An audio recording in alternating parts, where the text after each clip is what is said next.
faveurs de Yahweh ne sont pas finies. Les faveurs de Yahweh ne sont pas finies. Ni ses compassions épuisées. Ni ses compassions épuisées. Elles se renouvellent chaque matin. Mais les compassions de Yahweh se renouvellent chaque matin. Grande est sa fidélité. Grande est sa fidélité. Ma part, c'est Yahweh. Ma part, c'est Yahweh. Dit mon âme. Dit mon âme. C'est pourquoi j'espère en lui. Alléluia. Continue. Yahweh est bon pour moi. Yahweh est bon pour qui se fie à lui. Pour l'âme qui le cherche. Pour l'âme qui le cherche. Il est bon d'entendre en silence le salut de Yahweh. Alléluia. Le dernier verset. Il est bon pour l'homme de porter le joug dès sa jeunesse. Amen. Ce dernier verset me donne une révélation pas possible. Alléluia. Il dit, il est bon pour l'homme de porter le joug dès sa jeunesse. Amen. Pour avoir des vieux jours heureux. Alléluia. Parce que imagine-toi si c'est à la fin que tu dois porter le joug, ça sera difficile. Amen. Mais le jeune, il est caractérisé par la vigueur. Donc il est capable d'affronter les épreuves, il est capable d'affronter les difficultés pour que dans la vieillesse, il puisse s'asseoir et puis manger. Dis amen. Amen. Le verset commence par le verset 22, maintenant passer par le verset 22 qui dit: les faveurs de Yahweh ne sont pas finies, ni ses compassions épuisées. Vous savez, quand tu lis même le livre de Lamentations au premier verset, tu vas te rendre compte qu'il y a quelque chose que Dieu veut nous révéler ici. Au verset 1, il dit: je suis l'homme qui a connu la misère sous la verge de sa fureur. C'est moi qu'il a conduit et fait marcher dans les ténèbres et sans lumière. Alléluia. Le livre de Lamentations est le livre du prophète Jérémie. Amen. Parce que quand on parle de Jérémie, il y a le livre de Jérémie, le premier qui vient avant Lamentation. Mais Lamentation encore, c'est une prophétie de Jérémie. Amen. Jérémie, en fait, il a compris que son ministère, quand Dieu l'a appelé, on lit en Jérémie chapitre 1, verset 10, quand Dieu l'a appelé, Dieu l'a dit, il dit: je ferai de toi un prophète pour les nations. Tu vas aller proclamer l'évangile. Vous savez, quand tu reçois je me rappelle dans les premiers instants du ministère, quand on entend cette parole-là, que tu pleures, alléluia. Tu pleures parce que tu es partagé entre joie et angoisse. Amen. Parce que souvent tu avais tes projets, et puis Dieu vient et coupe. Il dit: mon fils, voici ce que tu vas faire. Alléluia. Moi je dis toujours aux gens, sincèrement, si ma vie estudiantine avait évolué comme je le voulais, peut-être qu'aujourd'hui, je ne serais même pas là en train de parler de Dieu. Je serais peut-être quelque part entre deux avions en train de circuler. Parce que moi, je voulais devenir pilote. Amen. Voilà. Je voulais devenir pilote. J'ai fait un BTS de spécialité qui allait me conduire à devenir pilote. Mais ça a été dur. Je passe BTS là-bas, je tape auto. Alléluia. Je tape auto. Je ne réussis pas. Après, il dit: bon, écoute, comme je vais devenir pilote, c'est les militaires, non? Donc, qu'est-ce qu'il faut faire? Il faut rentrer dans l'armée. S'il rentre dans l'armée, et puis on demande maintenant quels sont ceux. Voilà, moi, je peux aller à la bazar. Je suis allé dans l'armée. J'ai dit: sorcier est venu me trouver là-bas. Je suis sorti, boum, sans comprendre. En fait, ma vie était devenue bizarre. J'ai dit: je suis là, tous mes amis avec qui j'ai eu le bac, les gens, tu vois, le gars, il a eu son concours. Moi, là, quand il passe concours, je tape pour tout. Aïe, qu'est-ce qu'il y a? Mais Seigneur, j'ai commencé à pleurer. Mais attends, c'est qui j'ai pris jusqu'à Michel passer concours de police. Premier tour, on a eu. Deuxième tour, on a eu. Maintenant, on dit le dernier tour, oral. Les gens disent: non, si tu as passé les deux premiers tours, c'est que c'est fini ça. Officier de police, je me vois officier de police. Aïe, aïe, aïe. Dieu, sur la route. Ah là là. Mais les officiers là, c'est pas tout le monde qui passe sur la route. On est dans les bureaux là, climatisés. Puis moi, je me voyais à la police diplomatiquement. Il veut faire la police diplomatique. Donc c'est pas petit. Je me voyais grand dans ça là. J'ai tapé pour tout. Dernier tour, j'ai pas eu. J'ai commencé à pleurer. Seigneur, qu'est-ce que tu veux? C'est là il va me dire: je veux que tu partes annoncer mon évangile. Ah, mais déjà j'avais commencé le ministère. Ce que j'ai fait là, c'est pas bon. Non, il faut que tu fasses le ministère totalement. Alléluia. Ce jour-là, j'ai pleuré toutes les larmes de mon corps. Parce que ma vie était en train de basculer. Amen. Mais maintenant, vous voyez, Jérémie, quand il accepte le ministère, il accepte le d'abord quand Dieu l'appelle, il a dit au Seigneur, ne me dis pas ça, parce que je suis un enfant. Dieu ne dit pas que je suis un enfant parce que je t'ai consacré. Donc ça veut dire qu'il y a la marque de Dieu sur la vie de Jérémie. Et Dieu le conduit dans un ministère prophétique. Dieu lui dit, ne tremble pas devant tes ennemis. C'est déjà pour le préparer aux adversités qu'il va recevoir. Il n'y a pas quelqu'un qui sert Dieu qui ne rencontre pas d'adversité. Ce n'est pas possible. Si tu ne rencontres pas d'adversaire, c'est que tu es camarade avec l'adversaire. Alléluia. Jérémie, pour le fait qu'il ouvre la bouche, il dit ainsi parle l'Éternel, automatiquement prison. Dès qu'il parle, on le prend, on le met dans le puits. Sa vie était devenue une vie de misère. C'est de ça qu'il parle. Il dit que le Seigneur m'a fait, je suis l'homme qui a connu la misère sous la verge de sa fureur. C'est les ennemis qui lui font cette misère, mais il dit, c'est Dieu qui lui soumet la misère en fait. C'est pourquoi on parle de lamentation. Ça dit une vie de souffrance. Tu te lamentes chaque jour. Il dit que toi là, ta prière c'est lamentation. Vous n'avez pas remarqué? Quand tu vis des situations terribles, oh là là, mighty God. Quand tu vis des situations terribles, moi je vous dis, en décembre passé, je suis calé comme ça, ça fait 1 an bientôt.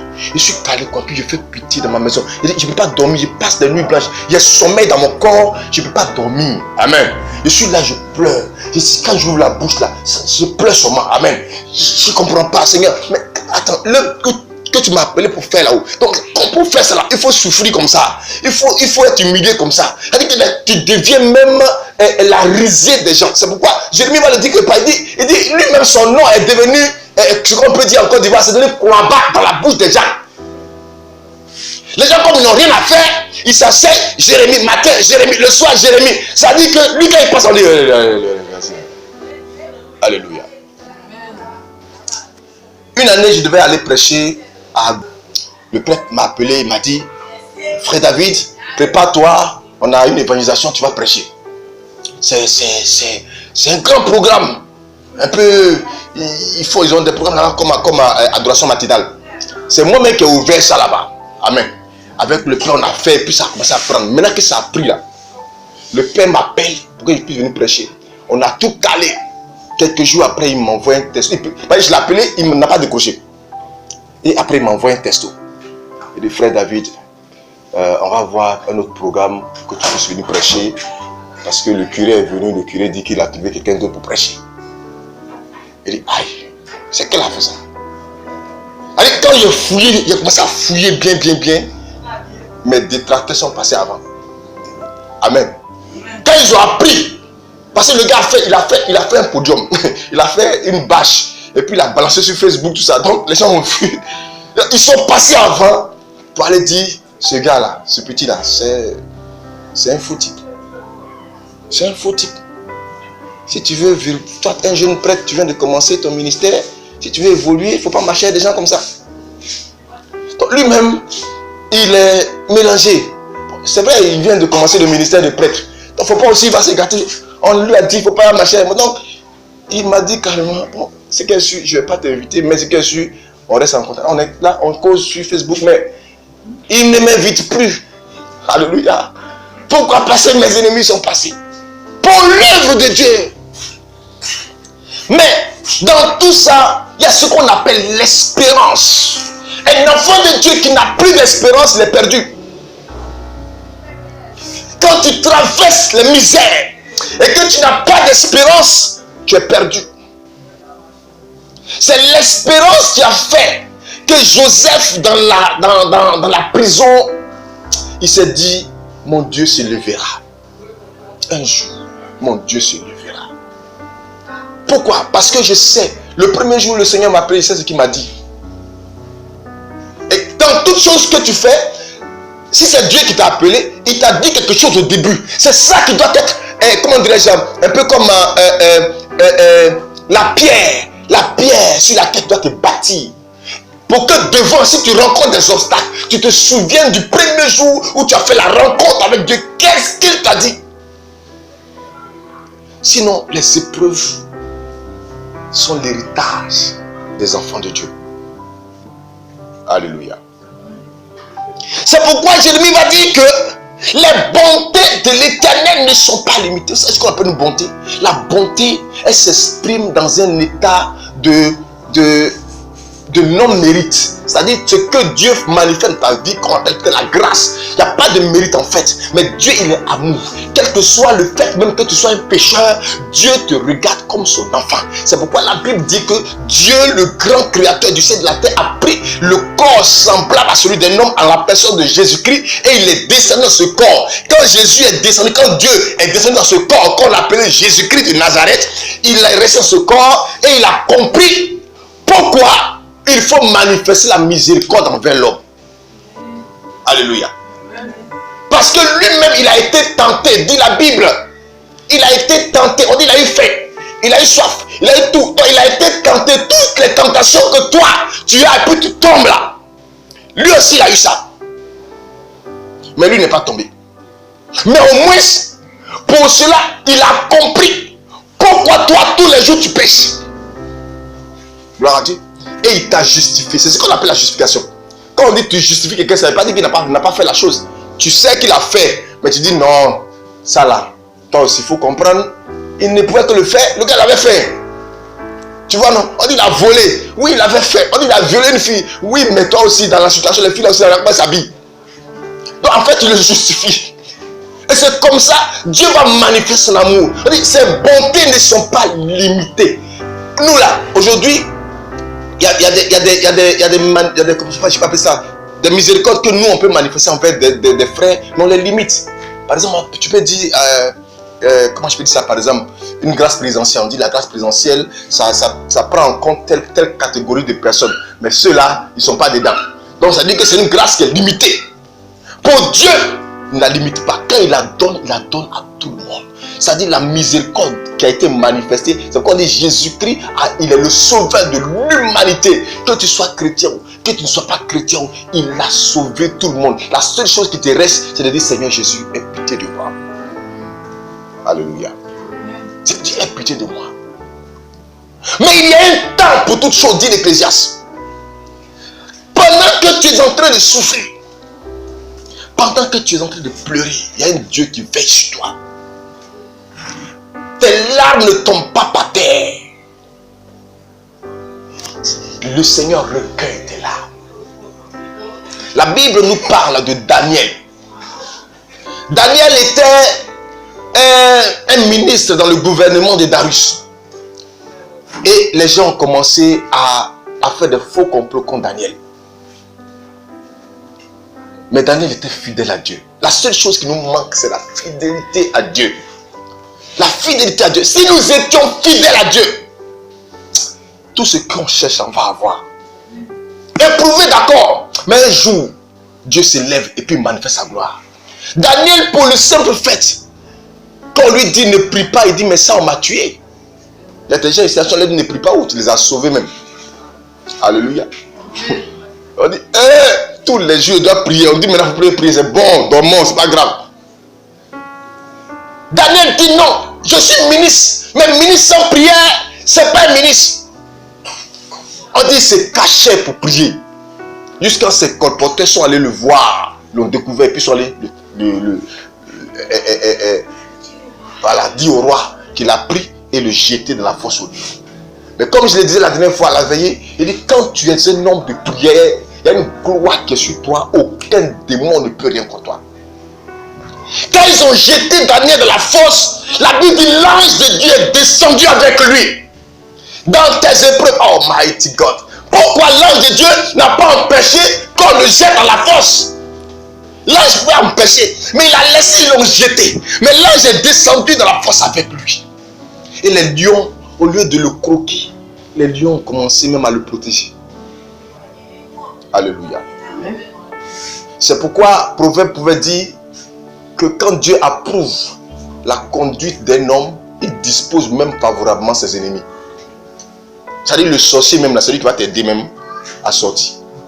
Tout simplement parce que ta conduite est intègre, ta fidélité. Cette fidélité va amener Daniel à sortir et ses ennemis ont été croqués. Bien-aimés dans le Seigneur, Ce message de Jérémie doit nous amener à comprendre, à pouvoir supporter patiemment les épreuves. Ici, il dit, Yahvé est bon pour qui se fie en lui. Confions-nous à Dieu. Pour l'âme qui le cherche, il faut que nous le recherchions. Et il est bon pour... Non, mais je vois pas bien. Il est bon d'attendre en silence le salut de Yahvé. Il est bon d'attendre en silence le salut de Yahvé. Amen. La patience en toutes choses, ça c'est une vertu du Saint-Esprit. Un fruit de l'esprit. La patience. On est trop pressé. Dieu n'est jamais en retard. Dieu, il n'est jamais en retard. Il vient au moment convenu. Je partageais avec une soeur cet après-midi. Je disais que, imaginez-vous que Joseph avait été libéré de la prison avant le rêve de Pharaon. Qu'est-ce qui allait se passer? Il n'allait jamais être gouverneur. Oh, il avait dit à quelqu'un, un des employés du roi, il lui a dit, si tu vas, parle de moi au roi, souviens-toi de moi pour que je sois libéré. Quand le monsieur est parti, il a oublié. Il a oublié. Amen. Mais en fait, c'est Dieu qui a fait ça. C'est Dieu qui a permis qu'il oublie.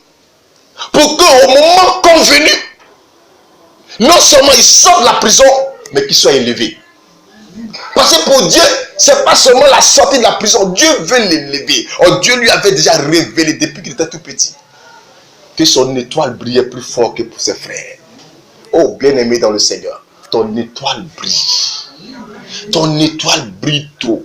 À telle enseigne que tu es devenu la cible de tes ennemis. En fait, tu es ciblé par tes ennemis parce que ton étoile brille trop fort. Vous voyez, les chasseurs nous disaient que quand ils vont comme ça à la chasse, on dit souvent c'est dangereux de porter la torche là.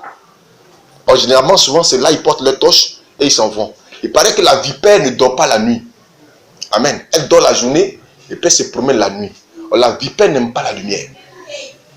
Donc si tu portes la torche là, qu'elle voit la lumière automatiquement, elle saute et elle frappe là où elle voit la lumière. Or, tu vois ta tête et puis la torche. Là, elle te tape là, tu ne vis plus. Amen. Donc, la lumière même là, que nous revendiquons, que nous sommes les enfants de la lumière, nous sommes en adversité avec le monde des ténèbres. C'est pourquoi, dans toute la famille, c'est toi qui es ciblé. Alléluia. On ne cible pas n'importe qui. On te cible spécialement parce que ta lumière brille trop fort. Mais ils vont tout faire. Si tu restes fidèle à Dieu, ils vont tout essayer. Ils ne pourront jamais rien contre toi. À moins que tu n'es pas dans la grâce. Parce qu'il y a ce qu'on appelle la grâce. Reste fidèle à Dieu et espère en lui. Il agira. Amen. Que le Seigneur te bénisse.